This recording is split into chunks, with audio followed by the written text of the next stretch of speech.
Good afternoon, everyone, and welcome to this most recent edition of the NASJE Spotlight podcast. We are back here with some new members who attended conference for their first time in Tempe just a few weeks ago, and we wanted to capture a little bit about how they're feeling and how the conference went for them. So I'm Amber Myers from the Texas Justice Court Training Center. And joining me is our other co-host of the podcast, Aaron Burdick from Illinois. Thank you so much. We're so happy to have everyone here today, and it's nice to be able to, meet people virtually when we did our introduction podcast to our new members, and then get to see so many of you in person was really nice, and really goes to show just how much of a family we are here with NASJA. So we do have some questions that we would like to ask you as follow-ups to your first conference. So, what were your initial thoughts when you first arrived to the NASJA conference? I know Arizona can be a little bit different, especially in September, as we all found out. So, what were your initial thoughts of arriving at NASJA? Rachel, why don't we go ahead and start with you? Okay, well, I'm from Alaska. I'm the judicial education manager for the Alaska court system. And I mean, if I'm being really honest, that it was just so darn hot. So that was my first reaction. But then second, I've attended a lot of conferences in my career. I've only been a judicial educator for about a year and a half, but folks were so friendly at this conference. That was something that was really fantastic. And I didn't have an expectation of what the community would be like, but just so overwhelmingly welcoming and interested in answering my questions. And I had lots of questions. So that was something that was, my first impression that made it out of the gate a really positive experience. Sarah, what about you? Do you have anything that you'd like to add? Yeah, I think for me, the first thing I was impressed with was all the swag. I love a good bag. I thought it was so thoughtful that they put sunscreen in there because it was so hot. So I loved that. I loved my little water bottle. That was awesome. And then I think from there, what was cool to see is just how many different organizations folks are affiliated outside of their own individual court. So it was cool to see all these new folks with NASJA, but then also to see some folks I had met at other conferences. It's always great to see Nikisha's smiling face. When I walked in, that was awesome to see. And yeah, it was just great to see familiar faces. And Sarah, for those that listened to our last podcast and those that maybe who didn't, what court are you affiliated with? Yes, so I work for the Rhode Island Supreme Court. I am their diversity coordinator, and I've been working for them about 2 years.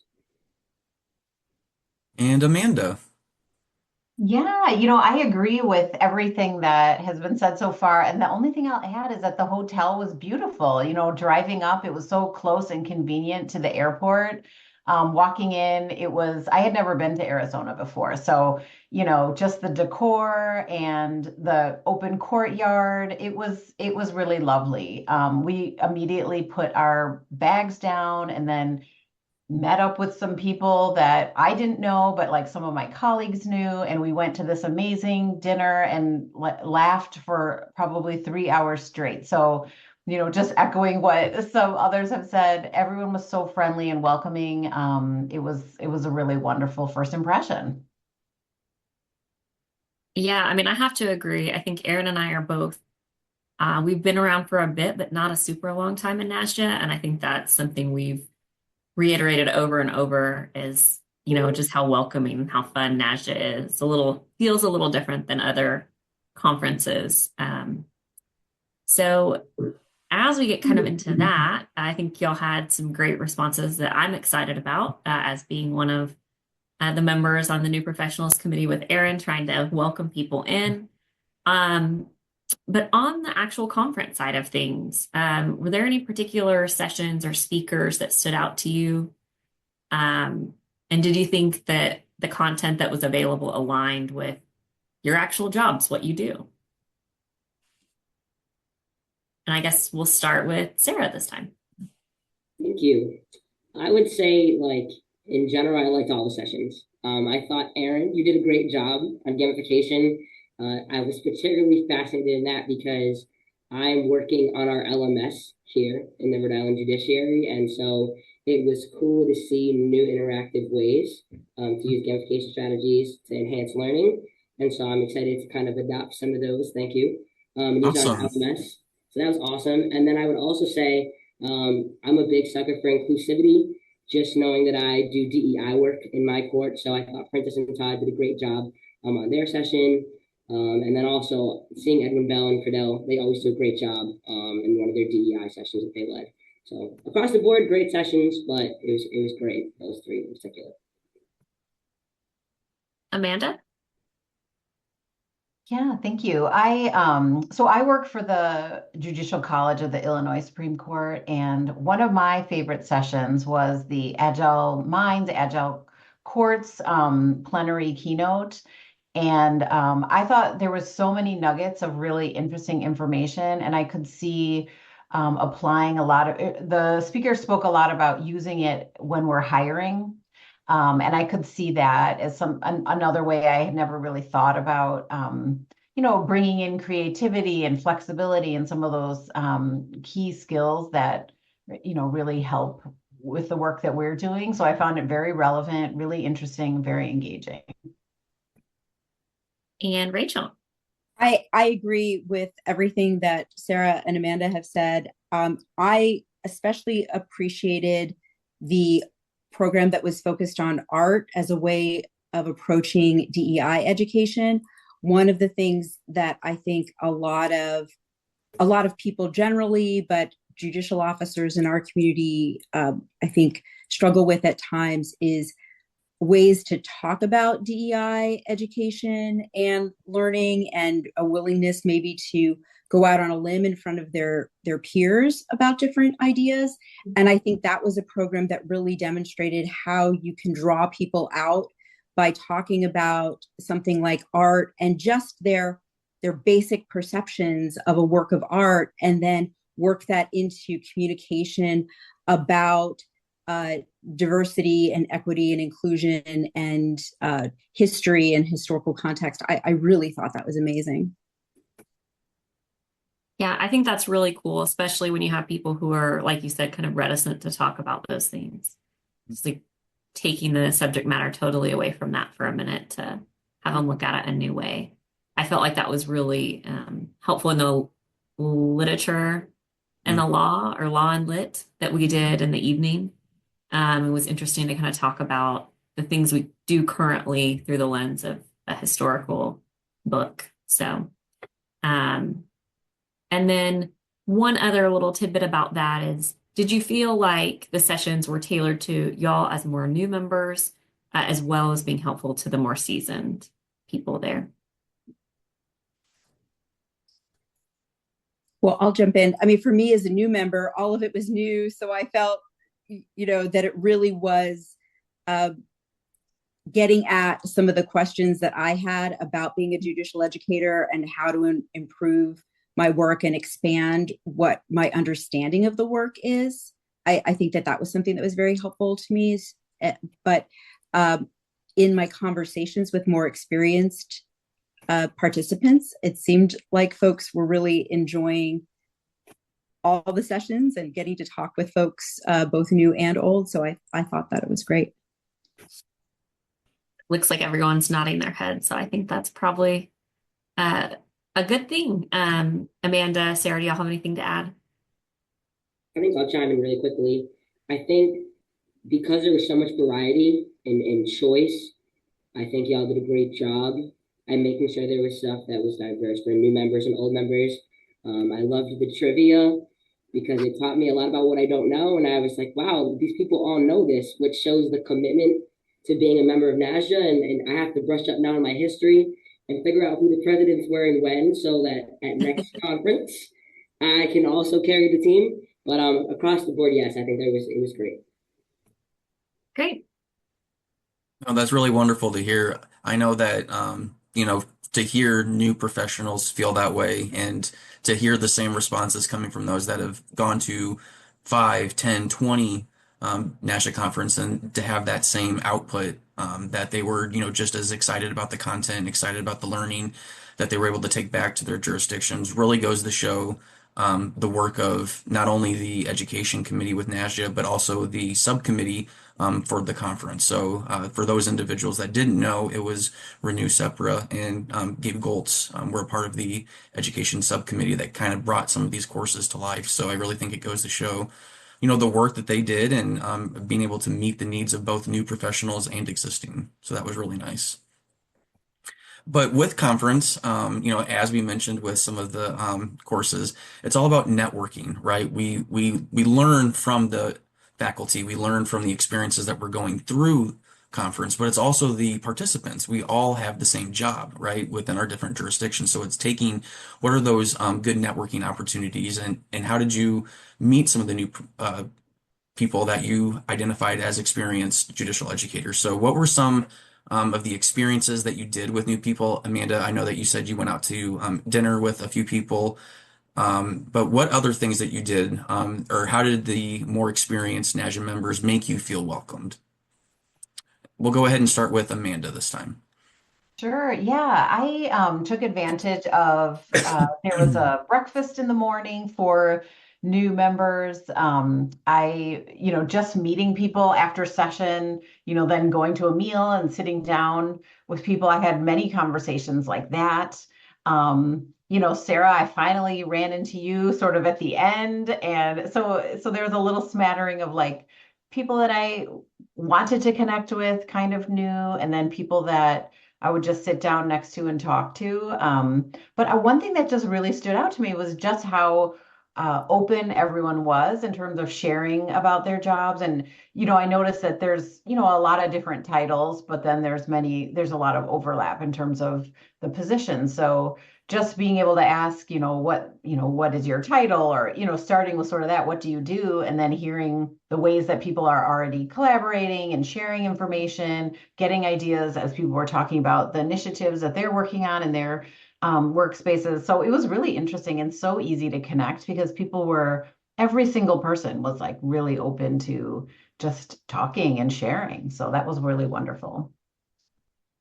No, that's awesome. And I really think it's cool too how people interact with the app so much at conference. It's really exciting to see the different feedback and people liking messages and getting together and doing things. And I think that all goes to show to a lot. So Sarah, what about you? How did you feel the networking opportunities were? Yeah, I love your comment there about the app because that is how I found out where to get ice cream. Folks are posting on the wall good ice cream spots, and I got great ice cream out there. But outside of that, I think I'm very humbled to say that Janice recruited me to even join NASJE, and she was a great resource for me in just introducing folks to I. And then also, I'd heard great things about the hospitality suite, but I got to experience it on my own accord. I'm so happy I went the first night. We sang a lot of karaoke, which I think broke the ice. I thought that was a really lovely time. And then just all the opportunities that were already provided. There was stuff to do in the evenings. The days were a little bit long, but it allowed you to kind of get close to people throughout the day. I mean, they would ask you, hey, do you want to go to dinner with me tonight? And it just seemed like the conversation just continued through the evening, and it was natural. It was organic, and it was great. I mean, I don't think you guys could have added any more networking opportunities. It was great. Awesome. I know that the past president and future presidents are all really excited to hear that the hospitality suite is something that was mentioned because there's a lot of prep work that goes into that and ideas to make it fun and interactive, and we're really happy to hear that. Rachel, what about you? Well, I had the experience of leading the affinity group regarding judicial education, and I did not understand why I had been chosen for that, to be honest, but I was willing to give it a go. And what I found was within that group, there were so many really experienced judicial educators, and they were so willing to share their struggles and also their successes with the group. I found that to be such a great opportunity. And then the follow on to that of like talking with them afterwards and getting connections made there, and resources that they could provide to me, and just also finding a lot of common ground for the struggles that they're facing in their jurisdictions and the ones that I've identified in mine. So it was great having that opportunity. And I I don't know how others in that room felt. I felt that I learned a ton, and that was a way that I was able to also establish some networks. I think that's great to hear. And also, I mean, I don't know if you feel this way, but I know it's definitely true. You could email any of those people Mhm. and they would be happy to help and share information. I mean, that's how Erin and I met um, several years ago, was just, we kind of talked at the conference a little bit, and then all of a sudden we're emailing each other and sharing course materials and different stuff. And so I think that's really a cool part of NASJE. Kind of the conference breaks the ice for that stuff to happen. Um, and so I think that y'all definitely said you learned a lot, but do you have one key takeaway or insight for our audience that you plan to actually implement into your work after the conference? And how do you see that?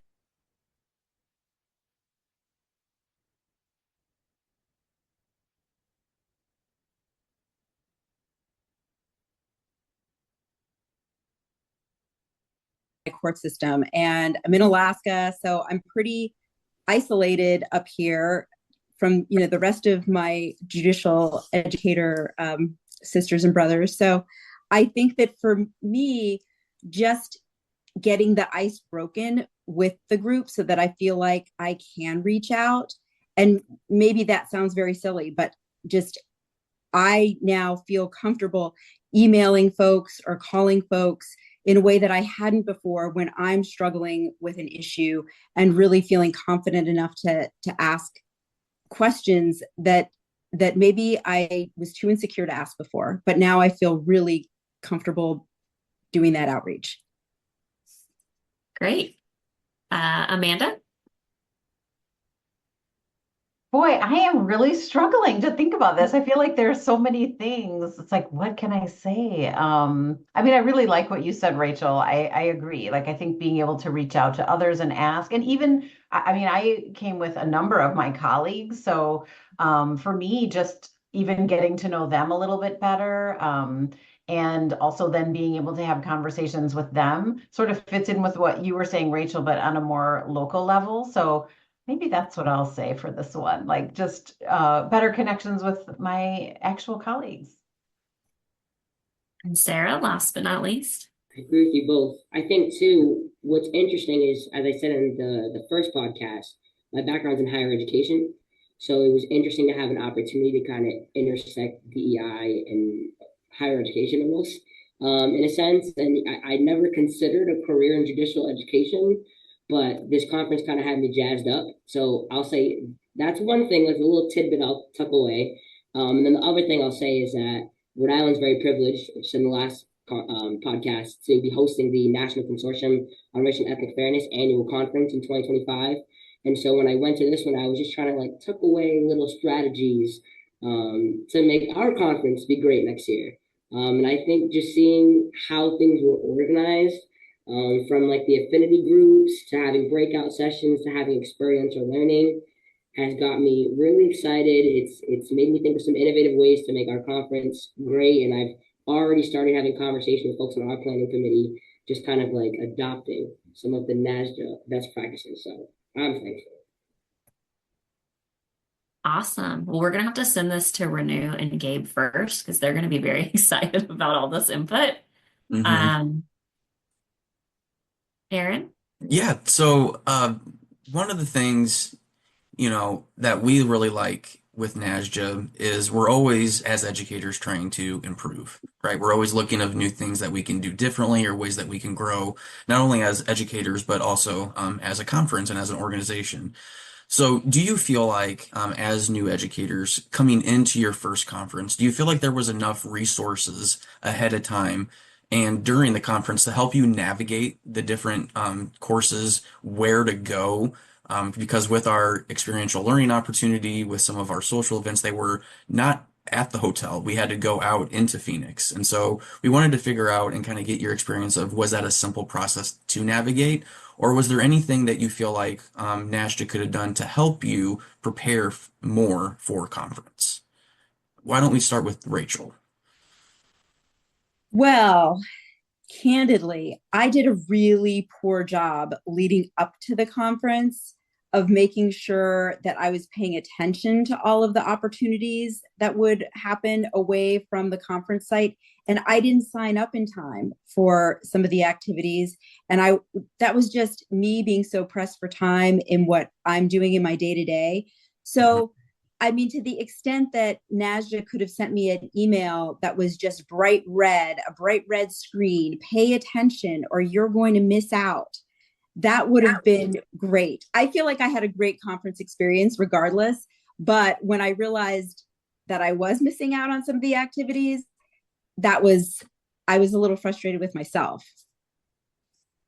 No, these are all helpful tips. I mean, we want conference to be beneficial to new members because that's how we continue to grow.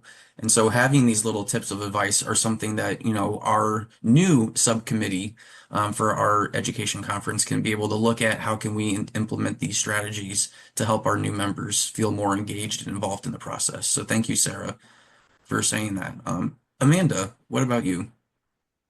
There was an email that went out, I think it was just a couple days before I left, there were a number of documents in it, and one of them was really cute. It was like a map and it talked about, the weather and what to expect and how to get here, and these are restaurants, and I found that really helpful. And it was also just, quick one-page sheets, so you could just sort of that's when I kind of honed in on the conference. Like, okay, these are the things I'm going to. This is how I'm going to get there. The information was the phone number for the hotel shuttle, it was very practical and really helpful. And that really did help me feel prepared, just for arriving and getting there. So I really appreciated those documents. No, I agree 100%, Amanda. When I was getting ready to come, I was trying to figure out, am I going to have to get an Uber? Do I want to try the what was it, Waymo, the driverless car? Like, how am I going to get from the airport to the hotel? And it was because of those documents that I found out that the hotel had transportation. So it really kind of helped clear my mind. It was, stress free. I could just show up, call, and wait. And so I thought that was a really helpful document as well. Sarah, what about you? I thought all the resources are great. I agree with both of you all. I think what was tough for me, but I don't know how you could have solved this, is that the sessions were all so appealing to me. It almost hurt my feelings that I couldn't go to some because I had to choose. And I think some of it's on me. I think because I am a DEI person, I felt pressure to go to the DEI sessions both times because I said, oh, well, how do the other ones necessarily relate to my role in Rhode Island? How can I utilize whatever I get out of there in a way that makes sense and bring it back to my court to make it make sense? And I couldn't really see how the other ones would relate to my role based off that little blurb. And I think next year, maybe I only go to one DEI session. So that way I can do some of the other things that I wanted to do. But I don't know how you can solve that because at the end of the day, I think it's a good thing to say, I missed out, it was so great, versus say, oh, I went to that session because it was the only option available. So yeah. No, you bring up a good I point. I mean, that's really good to hear that the struggle was sometimes hard to pick what sessions you wanted to. One thing that we always try to do is ask our presenters to provide electronic resources that can kind of help fill some of that gap. So I think that's another good idea that we can try and look at is find ways to ensure that if you can attend a session, that maybe you at least have the contact information for the faculty person, or you have the ability to have electronic resources to share with the participants who may not have been able to attend. Yeah, and I think Nikisha did send out an email this week that all the resources are on the app Mhm. right now. So I think that's really helpful. We can go and download them. But I totally agree. From our office, we were lucky we had a lot of people there this year. So we could just divide and conquer because I think we hit up every session with at least one person. And then that also gave us our time to steal away to our rooms to do a bit of emailing, unfortunately, that we had to. So and I think these questions are going to go, I know the answer to already, but I'm going to ask anyway. Um, do you see yourself attending some more NASJE conferences? And do you all have interest in getting involved further in NASJE going forward? Sarah, I know you're getting involved, so I'll let you go first. I will definitely be going to the next conference. I'm already excited about it. In addition to that, I'm super excited because I've been added to the DFA committee. And so I'm excited to see under Julie and Princess's leadership what that's going to look like this year. But I'm excited to be on it and participate. And yeah, I definitely am going to see myself getting more involved on the line. Great. What about you, Rachel? Same. I'm really looking forward to Philadelphia in 2025.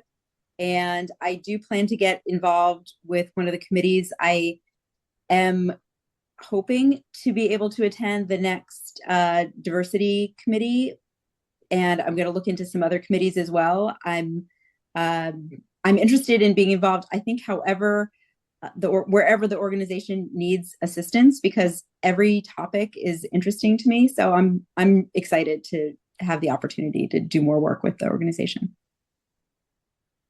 Amanda? I would love to attend. I had a fantastic time. I think it would be a wonderful opportunity to continue to go. And I would encourage anyone who's like on the fence, or if there's a director on the fence about who to send or how many, I would definitely encourage everyone to go because it's fantastic. Great. I think we just have one more final question, so I'll let Aaron take it away. Yeah. So as we, go to the future and we're thinking forward of, judicial education, um, you are now on the other side. You are now an experienced NASJE attendee. So what are some advice or tips that you would give to maybe a new NASJE conference attendee who comes across this podcast, maybe later this fall or early in the winter as we prepare for Philadelphia? Any tips or advice or anything else that you would like to share that you haven't had a chance to talk about conference? Why don't we start with Sarah this time?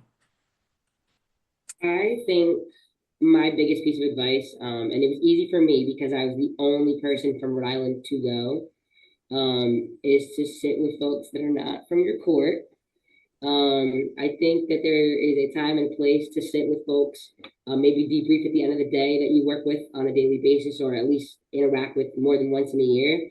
But there was something really magical about being with no one from my jurisdiction and being able to make those connections, because you never know. Maybe one day I'll move to another state. Now I have a connection, can go work there. Maybe someone will come to our state one day and want to network with me, and I wouldn't have made that connection if I had stayed silo with my community. So I think for any future members out there, sit with someone you wouldn't think you'd sit with. Switch it up every single day, because you just never know who you're going to meet. You really don't.